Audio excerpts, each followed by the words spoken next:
Hello ladies and gentlemen, and welcome back to Fallen London.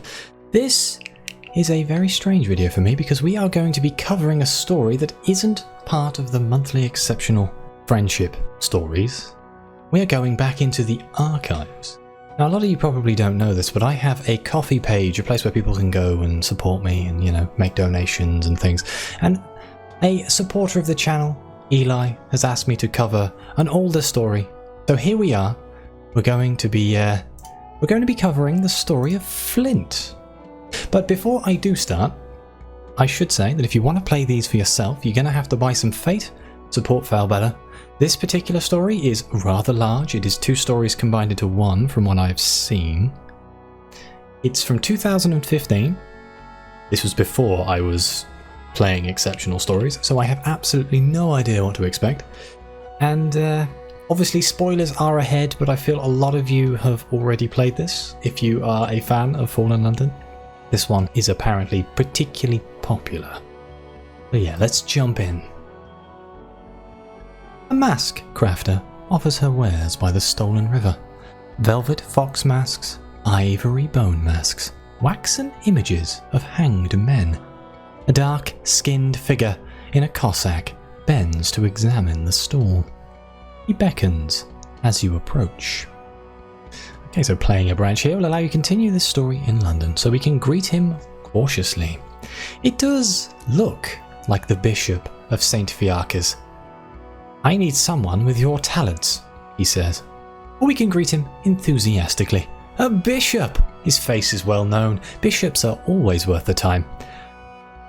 I need someone with your talents, he says, as you pump his hand. Oh, let's go with that one. Enthusiastically. A prison of Flint, deep in the brightness of the elder continent. Take a map, study it. I have need of a certain rare principle that can be found in that prison. I will pay, of course. Meet me in the House of Chimes if you wish to discuss the matter. Thank you. Thank you. You may stop shaking my hand now. The Bishop of St. Fiacres requests your presence at the House of Chimes. Most compelling business as yet unconcluded. Earliest attention, etc., etc. So we can go. What draws you there? Curiosity, the promise of reward, or merely a desire to escape the weeping cheese in your larder? Definitely the cheese. This will take you to the Nobbled Spire to speak to the Bishop. There is a prison of Flint, deep in the brightness of the elder continent, in the Presbyterate, where the marvellous was born. I have need of a certain rare principle that can be found in that prison. I will pay, of course. Meet me in the House of Chimes if you wish to discuss the matter. The stump of a spire remains atop the House of Chimes. Mr. Chimes has added railings and an enigmatic plaque. The Bishop waits in black, still as a standing stone. What shall we speak of now? He asks. Let's ask about the south. What is this place on his scrap of map? The prison of the Thief of Faces. Not a name that is often spoken aloud. He's a god of sorts, to the sad and the faceless folk. The cousins, some call them. Others call them snuffers. They kill to survive, and they die so easily. Have you had dealings with their kind? I believe we have at some point. Ooh, okay, so we can describe our encounter with the big rat, perhaps the very worst of the faceless folk. We can affirm that snuffers are a vileness. All London fears snuffers and their face-stealing wiles. Affirm that snuffers are wretched. Who would not pity snuffers and their faceless doom? Or we can ask, is the prison still occupied? This creature, the Thief of Faces, is it still in its prison? I do not remember dealing with a big rat and disposing of it. But I must have. It must have been a long time ago that seeking the meaning of the plaster face. Vaguely remember a story about plaster face, but I can't remember where it went. Okay, let's go with that option. That thing, it was you who ended it? Not a moment too soon. They have fallen far from what they were, and that thing had fallen farthest of all. But their progenitor, the Thief of Faces, was an extraordinary creature. It stole essences from the mountain herself, the heart of the south. I have need of one of those essences. Why? There are absolutions I offer, secret shrivings.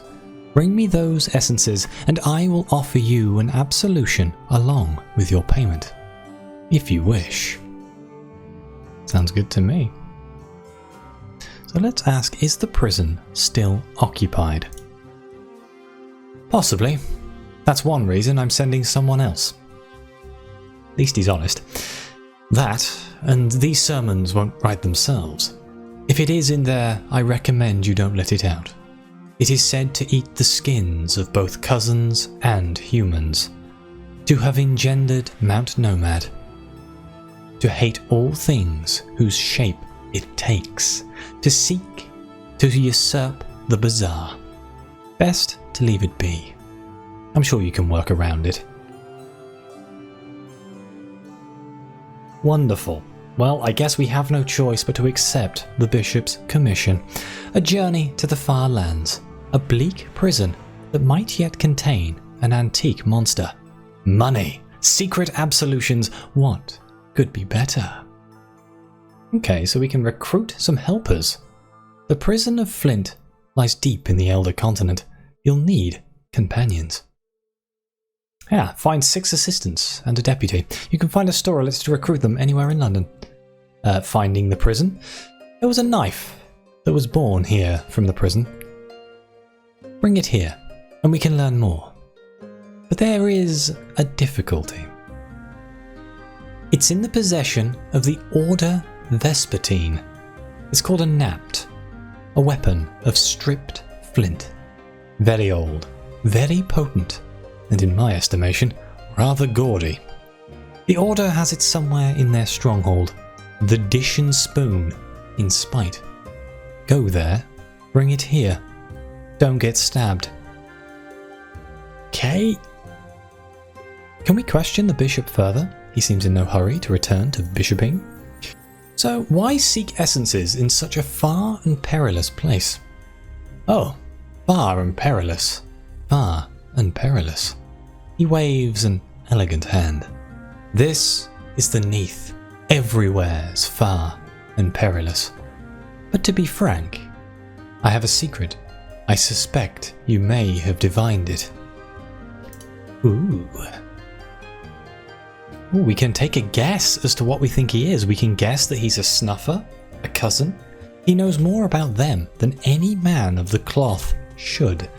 Or we can guess he's from the Elder Continent. The colour of his skin suggests as much.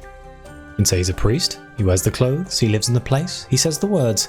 It's not a startling insight, but you're confident it is in fact correct, which I can attest is probably true. I don't know what you are. Let's see what he makes of that. Let's say he is from the Elder Continent. A long time ago, yes. The continent is a grand mosaic, a near-infinite patchwork. The Presbyterate is only a part of it, and even the Presbyterate has 77 kingdoms. Not all of its inhabitants look like me. Many don't even look human. But yes, it's my home. I came here long ago to pursue my vision and my beliefs. What about the Order of Vespertine? What's their connection? Their relevance is distant, but it exists. They hold a treasure of flint brought from the south. But more than that, they draw their traditions from the traditions of the Presbyterate. The blood, the bats, the temptation of darkness. Knife and candle is more than a game, my friend. It is a rite. Their rites are those of the College of Morality. They're a twisted shadow of the Presbyterate laws. Can we ask about the Presbyterate? What does he know of that immortal patchwork empire? The Presbyterate is not a continent, but it dominates it. The Presbyterate's genius is its extraordinary heterogeneity. 77 kingdoms, men, beasts, stones, flowers, 100 schools of war, and 1,000 schools of thought, but all united under the presbyter's word, and behind the presbyter, the college of morality. Death is the fist of the presbyter, my friend. One may not oppose death. I now believe in something beyond life, but that is a rare, strange belief in the bright continent. What does he believe? What curious tenets does he embrace? I believe in redemption, or at least in redaction. The universe is not a kindly place. We subsist in a fragile shadow, a transient refuge from the gaze of the heavens, at least for these few fleeting 1,000 years. But the bazaar has brought their notice here. I hope that the bazaar can be redeemed, and the power which it serves. And if they can see their mistakes erased, then surely the rest of us can too. The heavens are not merciful, but we are free down here.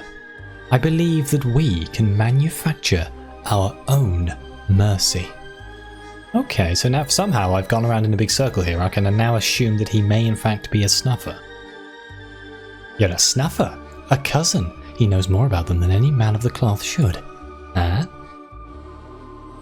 Oh, he is. Okay. I am. I trust you'll keep it to yourself. If you don't, I'll have you thrown in the royal Bethlehem quicker than you can say impeccably episcopal. And please don't murder me. My kind live only once, and we're both civilized beings here. I only borrow my faces from those already dead, or those who choose to surrender them. Those of the first sort are easy enough for a clergyman to find, and those of the second sort are more common than you might think.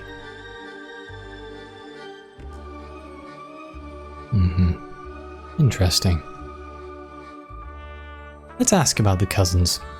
He's been at pains to use a politer term than snuffer. You should too. Not a pleasant existence, take it from me. Oh, it might seem very carefree, prowling London, pulling the faces off anyone you fancy, but changing one's habit from week to week, endlessly leaping out of windows to avoid the constables, and the only place to find wax here is in candles. Candles are tasty enough, but it is terribly easy to nibble one's way through one's last candle and find oneself devoid of lighting material. The nights grow long. Should we say he's a priest? You're a priest. I am. I have some quite heterodox beliefs. I take care to ensure these beliefs are not visible in the pulpit or in the newspapers. I believe in God. In fact, I believe in several. I believe in salvation, or at least digestion. And I believe in hope. Hope is not necessarily fashionable. Okay, well, I understand. I've gleaned enough to understand. To move on. Then, as they say in the presbyterate, he speaks 5 words together in a language which jangles like bells of bronze. Okay, so we can go to spite. The dish and spoon moves to new premises whenever the old premises become unsuitable for human habitation. Here is their current address. This will take you to Spite to begin your intrusion into the dish and spoon. You can go to Spite via other means, if you prefer. Let's go via this. The smogs of Spite. Here 100 hurrying feet. Here the prowling fogs of night. Here the dish and spoon, riotous with happy mayhem. Apparently I have the blind pianist's plan here. I was like, that doesn't seem relevant here. So we have the three things here. We have an engagement of the dish and spoon. This is why we are here, so we shall do that first. But we could also recruit for the expedition. But let's start at the top here. The layer of the Order of the Vespertine, a society of the game of knife and candle. As perilous as an unexpected asp. But if you're stepping into peril, why not step with confidence? Talented individuals may choose to take on extra risk for extra gains. Oh, hello. We can steal the Napt after you've pilfered some of the Order's treasures. This is the riskiest option. Not just an unexpected asp, a particularly irate asp with a long memory, but think of the money. Oh no, we can steal the Napt after you've learned some of the Order's secrets. Who are the Vespertines? They don't give their names, but you may be able to identify them. We can steal it after we've learnt a few lessons in knifery. The Order are violent, enthusiastic, sportsman-like murderers. It would be a shame not to learn from them, even if all you're learning is how to get eviscerated. Or we can steal it after we've enjoyed the pleasures of their table. It is, after all, a pub. Eat, drink, be murdered. Or we can just concentrate on stealing the Napt. You have quite enough asps in your life already, thank you. Steal the stone knife and get out of there. I'm going to go for the treasures, guys. Money. Or should we go for secrets? Ooh, secrets or treasures? This is a hard decision for me. Let's go with secrets. Participation in the game of knife and candle is illegal. It's the kind of illegality that the constables often wink at, not least because so many players are wealthy and influential. But when one fishmonger too many is filleted, or one rector decapitated, then participation in the game can become embarrassing, even for those who think themselves above the law. Oh, we can enter the dish and spoon. The dish and spoon is not always the same building. The Order moves from address to address, like locusts. This month, it has ousted the white stag. The sign is freshly repainted. Okay, we would have two options. Enter with caution. The Order has not forbidden entry to non-members. Brave locals still drink here, but it's not a safe place. Or we can enter with confidence. You are an officer of the Order Vespertine. You belong here. Although you should avoid calling attention to yourself. You are here to steal a treasure. Well, we are not part of the Order Vespertine. In fact, I've never heard of them. So, let's go and enter with caution. I got a nice banner at the top here. Vespertines gulp from brimming mugs of dark beer. Thump the mugs on scarred tables.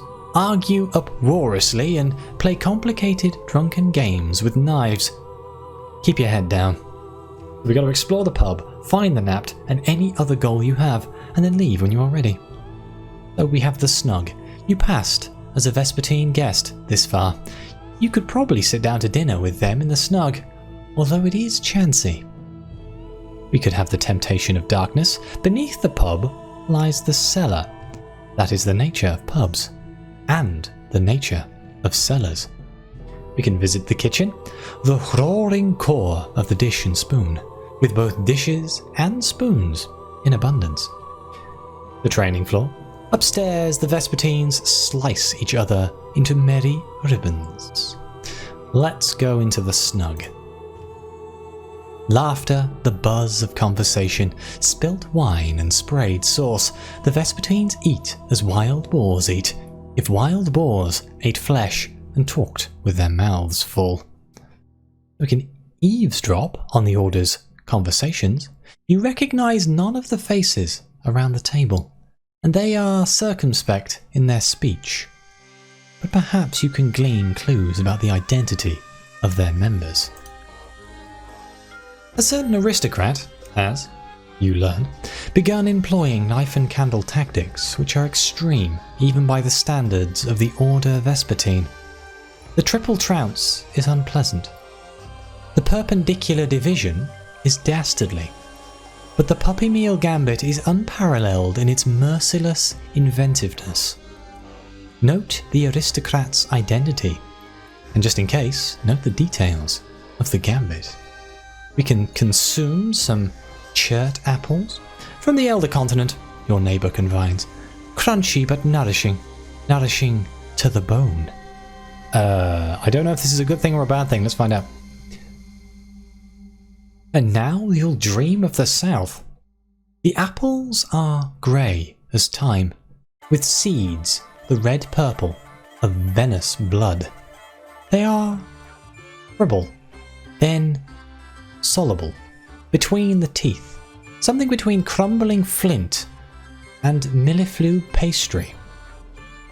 They taste like stony earth, but there is something in their savour that has you chomping enthusiastically. Your bones run strong, a thought comes unbidden. Your bones run strong. You could sit here like a mountain and never be moved. Interesting. And if we had these things, we could do other stuff, but at the moment we cannot, so let's go back to the tap room. Enough blood, enough gossip. Let's go into the temptation of darkness, into the cellar. A faint light filters from the stairs.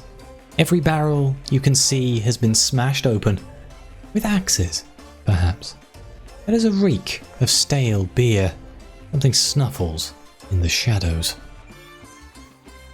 What do we have? We have free a caged and snuffling woman out of compassion. Who's there? Please, who's there? Her hands tremble on the bars. Even in the faint light, you can see her face hangs oddly askew. Or we can free a caged and snuffling and possibly dangerous woman out of self-interest. Damn you, get me out of here! Perhaps you should. Her face is not her own, but that might make her useful. I'm going to do it out of compassion. And hopefully this doesn't bite me. Thank you. Yes, there is something wrong with her face, but her distress is real and her gratitude is overwhelming. I won't forget this. The Order would have used me badly. When you're ready, chalk a half moon on the bricks by Baisley's Gate and wait until midnight. I'll bring you a gift. Oh, we have the Snuffer's gratitude. I guess we'll go back upstairs. Let's visit the kitchen. Time to find some dishes and spoons. The appetites of the Vespertines are legendary. Consequently, the kitchen of the Dish and Spoon is furious bellow of industry. Scents crowd your nostrils. Cooks and skivvies scurry and roar. Curious presentiment. Your attention is drawn to a drawer in the corner dresser. Could it really be hiding there, in plain sight? Really? We just have an inkling that it might be in the knife drawer? I've got to do that. Oh, I needed 100 watchful to do this? Oh my, so it's like, that would have been really high when this came out, I imagine. Let's do it. God damn it, it was just in the knife drawer. You slide the drawer open. It sticks for a moment. You jiggle it cautiously. None of the cooks are looking. Comes free and there, nestled among the lesser cutlery, like a queen among her courtiers. The napt is unmistakable, a leaf-shaped fragment of flint, branded strikingly with black and white. You wrap it in a rag and conceal it in your sleeve. Careful. Fabric parts like cobweb at its touch. Ooh, so it's really a strong knife, eh? Well, let's watch the staff work, just because I'm interested in more stuff here. A knot of Order cooks and kitchen hands have gathered around the table. The rule in carving holds good as to criticism. A mutton-chopped cook pontificates. Never cut with a knife what you can cut with a spoon. Peculiar advice, and in fact, the goose exposed on the table before him has not been efficiently carved. It looks more pacified, or possibly subdued. The Order, you learn, conduct the act of cuisine as an extension of their combat and torture techniques. A well-spiced meal is described as aggressive, a bland one as pacified. A well-executed dish just means exactly that. Look into the fireplace. The flames roar and dance like carousing lions, gold and red. The stones of the fireplace are scorched limestone, warted here and there with nodules of flint. The fire shivers in them, confounding the eye, so that they seem like bright and darting birds zipping through a smoky grey. You can almost hear the birds twittering, and it almost sounds like voices. Turn back, they might be saying. Turn back. You have not lived enough. Learn caution. Your eyes are watering. Blink. It is only a fire. I could escape via the back door, but I do not feel like doing that right now. But keep this in mind, we can leave through the back door. So we'll go back to the tap room. We shall go up onto the training floor and see what we can find. Upstairs, the Vespertines slice each other into merry ribbons. In other places, they put down sawdust to soak up the blood. The Vespertines like bloodstains. The imperturbable patroness, Chanteline, of this house of knives, watches from the training floor's edge. So we can fight ferociously. The imperturbable patroness looms at the edge of the floor, arms folded, face impassive, fight and be judged. Or we can fight ferociously-er. The imperturbable patroness holds up a rat corpse. 3 pairs, first blood wins a martyr, she growls. Oh, I kind of want to try this. 40%. Should we spend a hard-learned lesson? I tell you what. I've got 160... Oh, can I change my outfit? Hang on. Is it hard wearing? One of these is strength. It didn't change. It's still 40%. I'm starting to think that it's just it just sticks to the chances. The chances of the chances, maybe. 40%? I'm going to give it a go. I am going to spend a hard-learned lesson to ensure a second chance, though, just in case we fail. Go. Oh, we succeeded. You slice neatly through the tendons in your opponent's wrist. She yelps and drops her weapon. But the patroness has already tossed the rat to a more efficient murderer who flung his knife at the bout's beginning. It landed hilt first, but a bright trickle of blood runs down the target's forehead. There's a runner-up prize of rosy gold, though.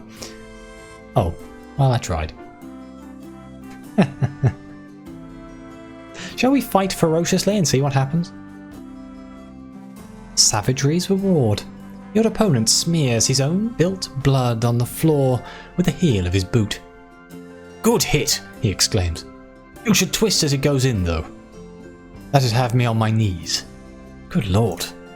But yes, I'm guessing this is just a place I can come to try and get rosy gold. Ah, I got hurt. Probably should have read what that was, actually. Hang on, I fail again. Oh no, I succeeded. Hang on, I want to fail again. There we go. The pain of defeat. There is no dishonour in losing to so skilled an opponent. No dishonour, but it bloody well hurts. The imperturbable patroness watches as you bandage your leg. Move faster next time, she growls helpfully. Thanks. Go back to the tap room. I think we may very well be leaving through the back door. Ah, you need an order of Vespertine Perilous. It's retired content, so that would explain why I can't go through there, and I've never heard of them. So let's go out the back door. Leave the pub. It's so much less noisy outside. Spite seems almost quiet by comparison, with the kitchen's steady roar. This does, however, seem like the perfect place for me to end the first episode, so thank you very much for watching. Please like and subscribe. Let me know what you think. Your comments are greatly appreciated. And as always, I'll see you next time.